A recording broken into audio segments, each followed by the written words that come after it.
So I had a patient in clinic yesterday who described this episode where he had flashing lights in the center of his vision, and then they turned into zigzags, and slowly they progressed from the center of his vision out, getting bigger and bigger, marching. And this happened over a period of about 30 minutes, and then slowly the vision got blurry, and then the actual image disappeared altogether. So he didn't develop a headache at this time, and what he described was a scintillating scotoma, or a visual aura that's seen with migraine. So what is that? That is classic cortical spreading depression. What happens is that the neurons get excited, and so they get activated. And so the neurons are firing, and so we get positive symptoms. We have symptoms that are more than what's the baseline. So we get flashing lights, we get zigzags, we get sparkly lights. What's interesting is spreads across the actual cortex of the brain, in the visual cortex, in the occipital lobe.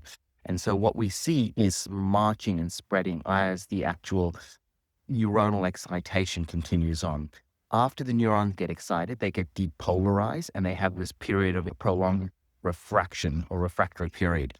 And this leads to negative symptoms. So some people will say they get visual, scotoma, scintillating scotoma, flashing lights, followed by a lack of vision. And this can happen anywhere in the body. This can go down your arm where you get pins and needles, followed by numbness after that.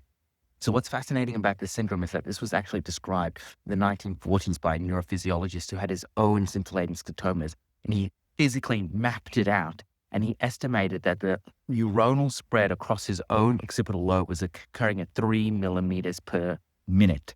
What's fascinating about this is that in 2001, I think it was, all these scientists put these patients who had migraines and visual scotomas into an fMRI machine, and they mapped it out based on the MRI. And again, it was 3.5 millimeters per minute. So almost identical to the initial mapping out done in 1940.